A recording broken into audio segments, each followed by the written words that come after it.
Welcome everybody. This is part 2 of the anti-bullying Minnesota legislation. And again, I have Barb Anderson with me from the Minnesota Child Protection League, and Walter Hudson, who is a PJ Media consultant and contributor, as well as a parent. And again, I think that is a key to bringing this forward with people. Is it is something that appears to be fast-tracked, is maybe the right word to be used. One, a created crisis based on what I've seen, where the stats and stuff don't support that there is a crisis to come up with something like this. One, not necessarily the input from all the people necessary as to educators. If they're going to be implementing this, in my mind, they're the best ones to determine if there's something broken in the system. Make that assumption. Okay, our system is broken. We need to find out from them what is working, what's not, because it's not the whole system that's not broken. It's just a piece of it. And then I'm really concerned with, we're talking about self-esteem all the time. That we want to have our kids have self-esteem. This, in my opinion, for somebody who has marginal self-esteem that gets accused of this, I think this is going to do as much harm, if not more harm, than anything that the bullying may have done to the bully.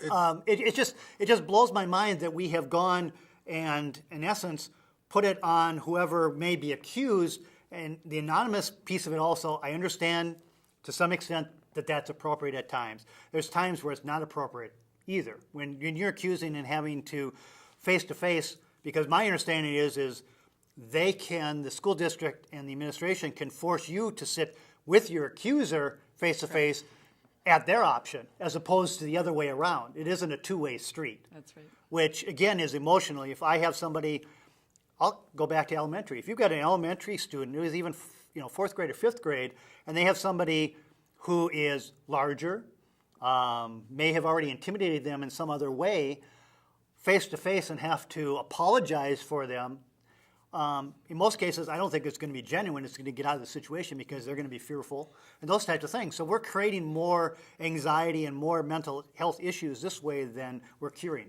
I don't know if you have that same thing or if there's another way of putting it. It's an absolutely essential point. It's one thing when your peer bullies you, legitimately bullies you, harasses you, says something out of turn, assaults you in some way. That's one thing. It's not good. It's never okay. Right. But when you add in the authority of the state, Yep. And let's just assume, crazy though it may be, that they're going to get it wrong from time to time, that they're actually going to take the side of the wrong person and believe the wrong person in these situations. How much more does it exacerbate the bullying that is taking place, the psychological damage? If that's what we really care about so much, is how people feel, how much more damage are you doing when you pile on with the authority of the state and just the authority of the institution, right. The institutional authority of you are wrong and this other person is right, on this squabble, whatever it is. I mean, how serious are most of these conflicts that kids get into in terms of the substance of what it is they're contesting over? Right. And we're completely removing the ability of every individual involved, including the child, to make subjective judgments. I want to see a system that fosters critical thinking, that fosters the ability to deal with conflict in a constructive way, in a way that doesn't involve force. Because this is coming from the state, it inherently involves force. Right. It's not the message we need to be sending to our kids. The perception definitely is there, if not reality, of force by the institution. And again, high school people in most cases probably can have. When you get down to middle school, you've got hormones going on. There's already things going on. Elementary, this is happening in, again, bringing values from the home to school. Kids say things that they have been taught at home that they consider to be right and probably are right because they're value driven. Not all values are the same. I agree with that, and all values should be allowed to be expressed. But if somebody gets offended by something by everyone says because it's not their value, it's the opposite of that. I think we had that back in the 50s and 60s with race. So if you reverse that now with somebody that has a traditional side of marriage as opposed to someone who doesn't, both of those, again, or single parents, we have a wide variety. All those could be reality. And that's fine. We should be discussing that. That isn't a problem. It's whereby the feeling that without me having my values, mine are wrong and the other person's is right, where all of them are okay because they're reality. And that's why I see this coming down is we're saying these values are okay and these values are not.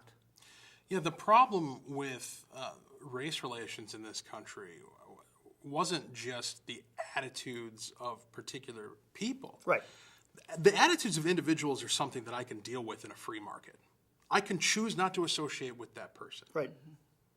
Problem solved, right? The problem with race relations in this country has always been the application of force in order to manifest or concretize those attitudes and values. Mm-hmm. And so to the extent that we have fostered liberty in this country, the Emancipation Proclamation, right, and ending Jim Crow, mm-hmm, establishing those civil rights which provided for equality of treatment under the law by government. To the extent that we've done that, we've seen an effect in the culture that's been enormously positive in terms of race relations. The same is possible wherever force is being applied. Less force, when people meet each other in the market, they shake hands and they thank each other when they leave. Yep. They don't care what race they're dealing with, or whether it's a man or a woman, or what they do when they go home. Right. It's all about how can we benefit each other's lives under freedom. Hostility is fostered through the application of force. When you don't have a way of expressing yourself, of being yourself through your associations, mm-hmm, through your speech, through your values and attitudes, when you have nowhere to go because the state is boxing you in, it creates situations where things like bullying are going to manifest. That's why I'd like to see this conversation expanded, when we talk about solutions, mm-hmm, to talk about school choice. We really need to have more individual focus on the customers, the parents and the students, right, in terms of what kind of end product they're receiving. And that'll solve a lot of these problems. You were going to say something, Barb. Well, my concern with this bill is how the definition of bullying is so vague. It is so elastic that it includes everything from meanness to criminal conduct. And I think when we have that kind of a definition, and then when it talks about something that causes emotional distress, mm-hmm, well, I think this bill is going to cause a lot of emotional distress from I would agree. These issues that we're talking about. And when you look at the task force report and it uses terms about values and attitudes, why is that kind of thing in the bill to begin with? This is up to the family to decide what the values and attitudes of their children are going to be, as long as there's respect in the classroom. And that's what we need to focus on, not all of these other agendas that are coming in under the radar here to bring about sexual diversity and appreciation of all these sexual behaviors and lifestyles. That has nothing to do with bullying, and that's not going to solve the problem of bullying. And again, just like any activity, a law can get you certain far, but bullying has been going on for many years. It's going to continue. You want to decrease it, but creating a law is not going to stop all bullying. It's not going to stop all criminals. Criminals, by nature, are going to do things that are outside the law. So that always concerns me, too, is, yes, we can get to 80% or 90%. This trying to, again, I think it has an agenda, like we talked about, that has nothing to do with anti-bullying, and it has nothing to do with safety of schools or anything out it. So let's talk a little bit about what you each recommend if people who have listened to this maybe are on the same boat to think that this isn't a good law. What can certain people do to tell people their feelings about this and help in regards to possibly stopping this legislation before it gets passed? Maybe Barb, you can start, and then we'll go to Walter. Well, one thing I was thinking about when we're talking about what can parents do to counteract bullying, for example, I think we need to allow the policies that are already working to continue to be used and see greater results from those current policies that are in place that are not going to cost us more money. I mean, the cost of this is astronomical. Right. And then another thing that I think is effective too is there's an elementary school in Farmington is a school district that I heard is doing something very unique. They are tired of this overused term bullying, so they threw out that term and they're teaching kindness. Now, isn't that unique?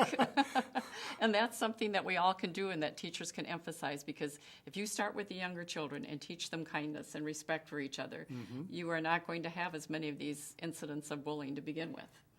So those are some of the things that we can do, but I think now for parents to stop this bill, what we need to do is they can go to the Minnesota Child Protection League website and sign our petition. Okay. And they can contact their legislators, especially their senators, because that's what will be picked up next in the next session, end of February is in the Senate.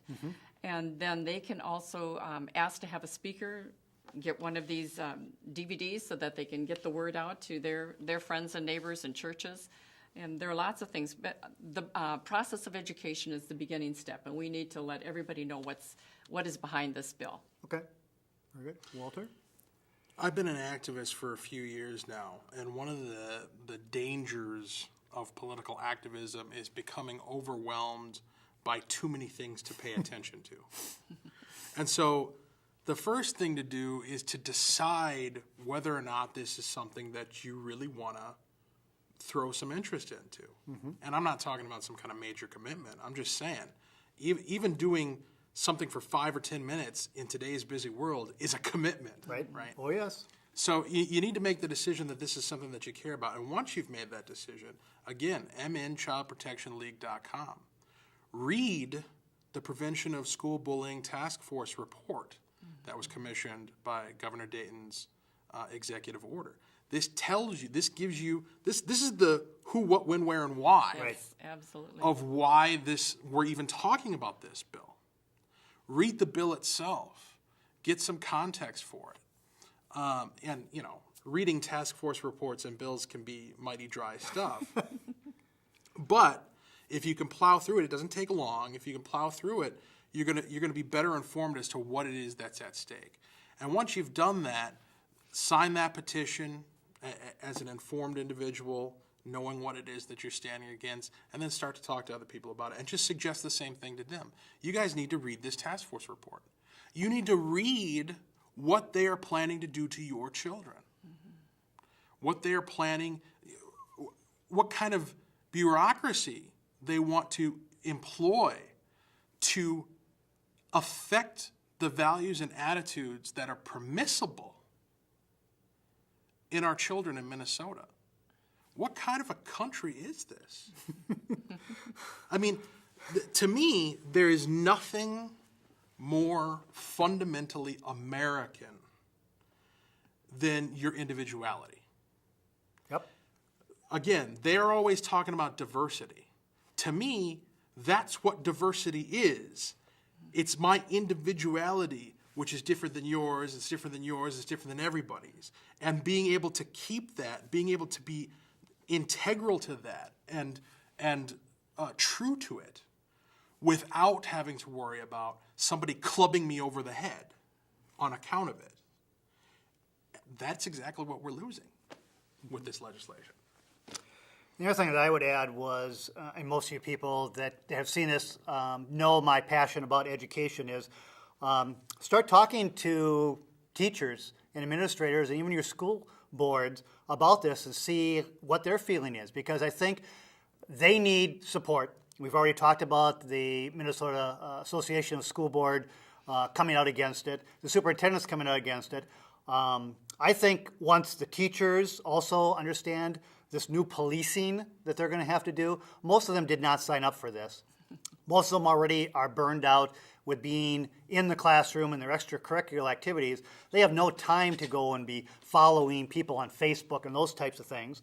I really do think that if there's a groundswell of support and people that want to actually take the parenting and responsibilities and want to know what's happening in their schools, you, I think, need to get to those people and start explaining to them that you don't understand that this is a good thing and how can you help them.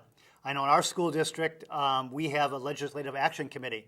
So Robbinsdale people out there, go and tell them about this bill and tell them that you're against it and what needs to be done and help them to say, don't we already have enough? Aren't we doing enough? Is our district wanting this? And hopefully help enough people bring an end to this. So I appreciate both of you coming on. Walter, appreciate your, and Barb, and that's going to be the end of part 2. So help come out to the websites and everything else. We'll have some at the end where Walter has written a couple articles also on that on PJ Medium. Thank you and good night.